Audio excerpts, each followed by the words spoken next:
Yo, what's going on? In this bonus episode, I'm talking with Dakota Popehn, professional marathoner for Puma, and she recently just ran the Chicago Marathon, finishing second American, seventh overall on a very fast day in Chicago, coming home with a new PB of 2:24:20.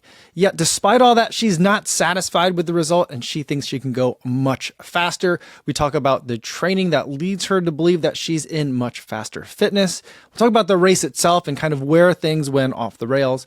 We talk a little bit about the shoes she's been training in and will be training in as she sets her sights forward as to what's next. I hope you enjoyed this conversation with Dakota Popehn. Dakota, thank you so much for your time. I think the first thing I want to say to you is congratulations, maybe congratulations question mark. How are you doing today? I'm doing good. Still kind of sitting in my disappointment from the race. Small PR, but I call it a rounding error in a marathon when it's such a small PR. Yeah, so I mean, I saw you right after the race on Sunday. And it was literally like right after the race, like you were still in your race kit, you had a space blanket on. And we talked for just a second and you said that you were disappointed and I was really stunned by that. I guess we can go into it a little bit more, but I guess the first thing that I want to talk about on that is, there's a game that maybe the name of the game isn't so safe for work. So I'll change the name of the game a little bit. We'll call it Kiss, Marry, Kill. Are you familiar Yeah. with that game? Yes. Okay, so in the context of you saying you're disappointed, I'm gonna lay out your Chicago Marathon like this: second American, seventh overall at a very fast world major, and a PB. Kiss, Marry, Kill. Which one is getting which? Second American, kill. Okay. Definitely wanted to be first American. Okay. Seventh place, Mary. Okay. I'm super happy to be in the top 10. And then that leaves Kiss with a small PR. Okay. All right. Awesome. Let's rewind a little bit before we start talking about Chicago, though. And I want to talk a little bit kind of about some of the training and how you got to where you were on the starting line. I last saw you race, I think I saw you race twice earlier this year, once at the Half Marathon Championships in Atlanta, and then shortly after that in Boston. At what point did your Chicago Marathon build start after Boston? Yeah, I would say truly started sometime around the Grandma's Marathon. I ran the half up there, and that was kind of like the beginning of putting my toes into marathon training at that point. And I was taking a look at some of the races you ran this year. It looked like you raced a lot this year. Would you say that? I actually would say I raced probably less than normal, and that was intentional. Into my Chicago build, I really would consider I only raced one race, and it was a half in Antrim, Northern Ireland. Okay. But you had a PB at that race. It was a personal best, and you're making me realize how hard on myself I am because I was pretty disappointed in that race also. What about a half marathon PB is disappointing? I thought I was in 66:30 shape, Okay. and I ran about a minute slower. What I didn't really consider was just how windy Ireland is. Okay.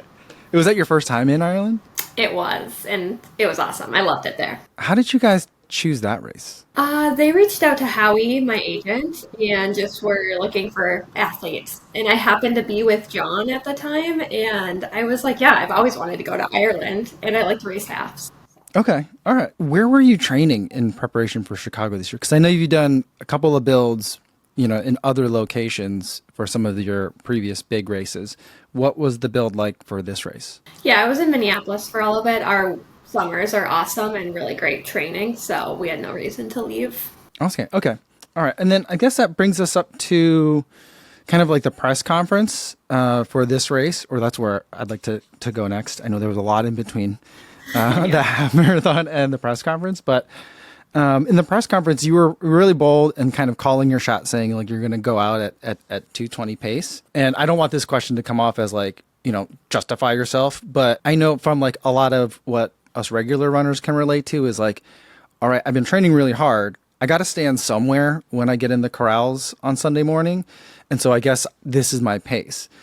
My question for you is like, how do you know what your pace is when it comes to a big race like this? Yeah, I'm never asking more of my body than in a race than it did in practice, I guess, if that makes sense. I'm not saying, oh, I was training at 5:25 pace. Let's hope for 5:15 pace feels good in a race. Like that math doesn't make. So I was just looking at like my hardest efforts, my marathon indicating workouts, and a lot of them were like 5:16 to 5:18 pace. So I thought like 2:20 made sense, which is 5:20 pace for reference. Do you have a favorite marathon indicator workout that like you're like this is the one that usually gives me the best kind of prediction? Or what is like what are the key workouts that you're looking at? Yeah, so for us it's a 75-minute, and I get up to 90 minutes of a fartlek where it's 3 minutes at LT and 2 minutes at marathon pace, or a little slower than marathon pace. So it ends up being 75 minutes to 90 minutes of the marathon pace. That sounds brutal. That's just It's really hard, but it's really fun when you hit it out of the park and you're like, oh, I'm super fit. Okay. And so when you're saying like, so you're giving that workout to me in basically effort, right? You're not like shooting for like, well, I'm hoping I'm at 5:15 pace, so we're going to run them at 5:15. You're running at, this is what I think marathon effort is. Yeah, or it should be slightly slower than marathon effort on your recovery or your flow, we call it. But it ends up being, floating right around marathon pace. And how long of a run total does that end up being for you? Mileage wise, pretty far. Like 20. I mean, like it's like 16 miles of work, which is kind of like the distance that you look at to see like, can I do that for a marathon? Sure. Okay. Okay. Incredible. All right. Let's get to the start of the race then. Early in the morning, it looked like you had a nice little entourage with you before getting on the buses. It looked like your husband and your coach was there. Yes. Yeah. My husband, Montana, was there. Lundo was there, my coach. And I had Tyler, who is my teammate and pacer. Yeah. You know what? Fun fact. Tyler is the first Minnesota Distance Elite athlete that I like became when I started like following Minnesota Distance Elite. Tyler is the first one. There was like a video about like him and his wife that I watched like years ago. That's awesome. Tyler is awesome. He's a really fun personality, super great guy to run a marathon with. So that's great. And so as you're getting to the start line though, the pace was Tyler's going to take you through 2:20. What was the plan? Like even splits, or can you tell me about that? Yeah, it didn't go quite to plan. We were hoping to be like no faster than 5:20, and our first 5K was certainly faster than 5:20. But that's Chicago for you. It's hard not to get out fast when you've got all that energy. But yeah, the plan was no faster than 5:20, which didn't work out. Okay, and then can you give me a little bit into your mindset going into a race like this versus say like a race like running in the Olympics, where the strategy is going to be very different. This one, it seemed like a lot of people were kind of time trialing versus trying to see, who can withstand all the surges. Was that kind of more of your approach going into this race? Like, it doesn't matter what everyone else is doing. Me and Tyler are just going to do our thing. Exactly. I was literally just like mind off, look at Tyler's back. Don't even look down at your watch. Like, we've got a plan. It's a good timing for this type of race where we're not very close to the Olympic trials. I don't really need to be very sharp in my race tactics. I just wanted to run a fast time. Okay. All right. And it looked like when I saw you early on in the race that you were running with the Hoggers, Callie and her husband. Is that something that you guys had planned and talked about beforehand? Yeah, so Callie actually also ran that Ant Rim Coast half marathon with me.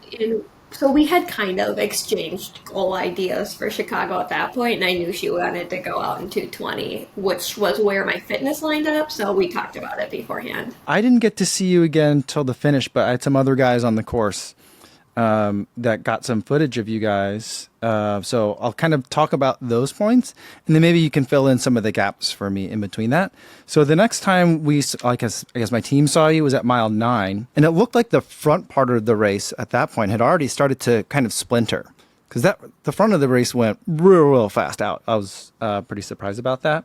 What were you guys doing around mile 9? Because it looked like you were all still together. It was like you, Callie, and McKenna Myler maybe was starting to fall a little bit back. Were you guys just trying to chug away at the same pace? Yeah, if anything, I had told Tyler to slow down a little bit because I felt like that first 5K had hurt a little bit more than I wanted it to. And we definitely saw the splintering happen. There was at least one woman falling fast back towards us, and I started to get a little racy. And Tyler was like, "That's not the goal. Just get behind me. Don't look up there." Okay.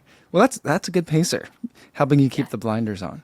As you're coming through, in terms of nutrition, I've heard a couple of stories about maybe some not quite ideal situations with bottle tables. Did you run into any issues picking up your nutrition? I had no problems with my nutrition. Callie and I were on the same table and we're right next to each other bottle wise, so that got a little tricky, but that wasn't like the race's fault. And I got every bottle that I went for. Okay. And then what were you putting in bottles, and did you have gels with all of your bottles? Yeah, so I use the UCAN Edge every 5K or wherever the bottles are at. And then on top of that, I have their Hydrate in the bottle just for like extra magnesium and potassium and just all the electrolytes, because it ended up being like a little on the warm side. I don't want to be somebody who complains about weather, but it was sunny out. Yeah. I feel like it was a little bit sneaky because the mornings were so chilly all week. When you were in the sun, it did get a little bit warm. I agree with that. And then we didn't see you, none of my team was able to see you again until mile 19. So a lot had happened in terms of the race. When we saw you at mile 19, it looked like Natasha Rogers had just kind of passed you or was just barely in front of you at that point. And at that point, I think Callie had already dropped out of the race. Can you fill us in on like between mile 9 and about 19 for you? Yeah, somewhere around even like 10 or 11, I started having a lot of issues on the left side of my body. And just for a little context, like 9 days before the race, I picked up some anterior tib strain and definitely like loaded up on some Advil, which isn't probably good medical advice to not deal with that pain, but that was on my right side. So I think my body had been compensating in the race, and I just mechanically was like falling apart. I found it very hard to run on the right side of the road with the camber,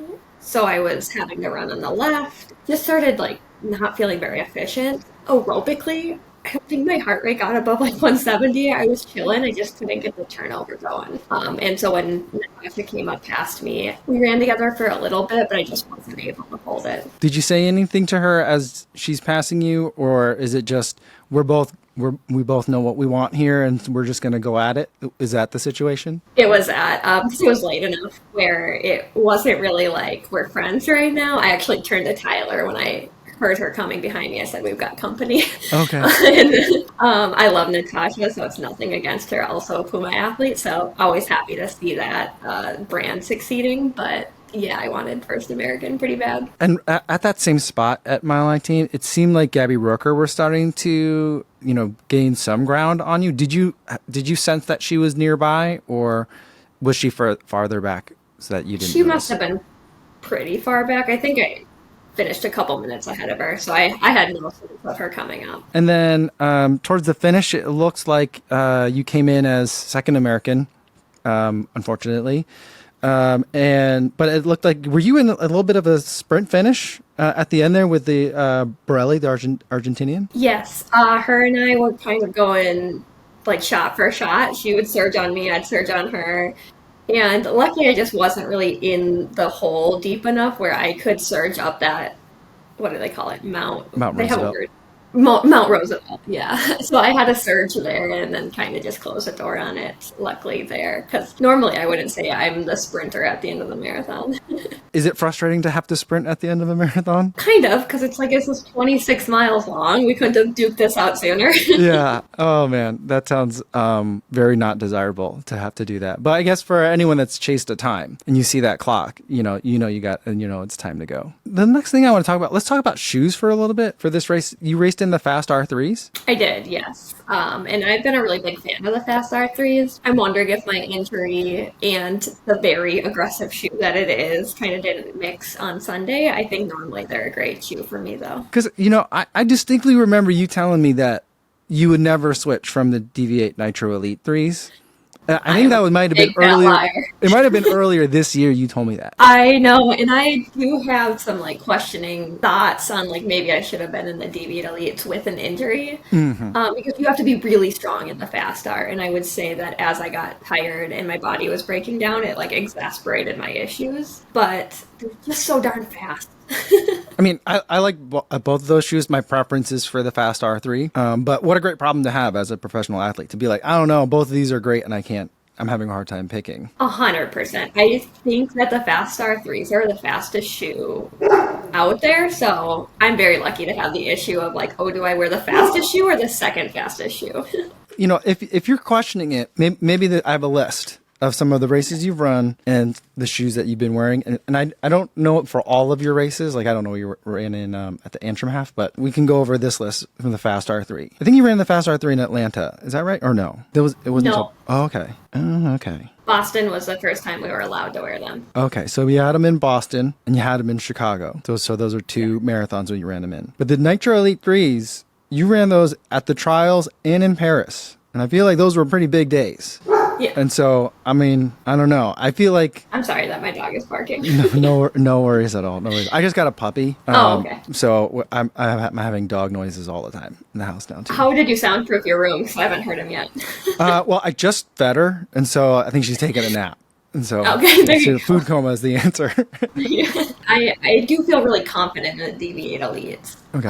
But gosh, it's just there's something so intriguing about a shoe that's so fast. Well, both of them are incredibly light, but the Fast R3 is one of my favorite shoes out right now because it is so much fun to run in. Do you think the carbon plate at the front of it, it's got like that little underbite, that part that comes out. Do you think that's in your mind that makes it fun, or do you think that's actually doing something? So I have very small feet. So I like to think that adding the little extra piece of carbon makes the lever longer for me. It makes it more of an advantage for somebody with a small foot. I don't know if it's true or not. Yeah, I that's kind of what I'm thinking too. It's just more lever, right? And so I'm like, it's got to be good. Either way, makes me feel better. It looks cool, so. Now let's talk about from some of the shoes you were wearing during your training. Can we go over like during a maybe not necessarily maybe peak week, just for an example? What are some of the shoes that you're going to be reaching for as you're doubling, doing long runs, hitting some speed sessions? Can you walk us through that a little bit? Yeah, so my like day-to-day every morning trainer is gonna be the velocity. That's what I grab every single day. On a double, it kind of depends how I feel. I'm either gonna jump in the deviates if I'm feeling like I'm a little springy and feel a little fresh. If I'm feeling tired, I'm jumping in the magnifies, so for a little extra cushion for the pushing. How often are you feeling springy and fresh for a double? Most of the time, I would say. All right, that's amazing. Yeah, I don't double a lot, I like but to run whenever I double, it's the second one is not feeling Sure. springy and fast. So I have two types of doubles. One where it's, an easy run in the morning, a double in the afternoon. Sometimes I double after a workout, though, and those days are when I need the magnify. Okay. As you're doing workouts, do you reach for the carbon for your workouts, like kind of from the beginning of the build all the way through, or do you kind of save those for some of the bigger, more important, like indicator workouts? I use them for every workout, which is probably not great on my body, but it's so fun to run fast. I do it too. So, I mean, Yeah. you're not going to hear me complain about people doing that. Okay. And then can I ask you a nutrition question too? Like, so you were in Minneapolis all summer long, but I feel like it was really hot in the Midwest. I don't know if it was like that in Minneapolis. Down here, it felt like it was a little bit hotter than it normally was. When you're doing, let's say, just kind of like your easy runs or your easy doubles, what's your nutrition like on those kinds of runs? Given that it's not as intense as, say, a workout or a long run with, a lot of threshold paces and floats, but what about like just an easy run? You're out there for, hour or hour and a half. Yeah, I mean, my easy runs can get up to 15 miles, and I don't fuel for them whatsoever. I might do an edge before, especially for like a double or like a 15-mile, I call them medium long runs. But I think there's a lot of value in your body having to figure out how to like use its carbs, use its fats to fuel yourself. And then I guess at this point, I'd love to look forward a little bit because you already mentioned like Chicago came at a right time in kind of the 4-year cycle in terms of you don't need to sharpen some of your racing skills yet. Does that mean like this is kind of like a one and done? You're taking that crack at a fast race and now it's back to kind of regular business, or what what is the mindset like? Thinking like I know I could have done better than I did on the day, but maybe I have other priorities. How do you kind of sort all that out? I'm very lucky to have a knowledgeable coach who I will trust with what his opinion is. I'm actually going to meet with him on Monday because on the flight home from Chicago, I was like, I want to try again. And there's some obviously great fast races that come up fairly soon, so I could see myself trying again. But we have to make sure my anterior tib is gonna heal properly, so it's kind of playing it by ear right now. And let's say you are going after it again. I mean, I guess if it's soon, you're just like, just get, back into race shape. But if it were more of a developed build for it, do you think there's anything that you would change, or was there anything where you're like, yeah, this is where I felt like maybe we didn't do this right, getting ready for this race? Like, do you have any thoughts on where the weaknesses might be that you can change, or do you just need to keep at it? Yeah, I use stride pods as well, and I have been seeing a lot of imbalance in my strides. So I think the first step, regardless of what I do next, is figuring out why that imbalance is there. We know what's kind of imbalanced. My leg spring stiffness is very different. And so I would like to get a gait analysis soon and figure out like why that is, I suppose. Okay, that makes a lot of sense. And then in the meantime, is it an off season for you now, or just a couple weeks off before you kind of figure out the rest? What's the plan for like the immediate plan? Yeah, I'll have this whole week off and then definitely we'll jump back into it pretty quickly after this because regardless of if I will be chasing another marathon time or not, I intend to run a pretty fast race at some point. And as you're recovering and resting, I know you work with Lagoon, the pillows. Can you tell us, Lagoon is the brand that does like, you take a quiz and then they give you an animal. Which animal are you? I am an otter, which is what most people are, and I think it's the best pillow on the planet. Okay.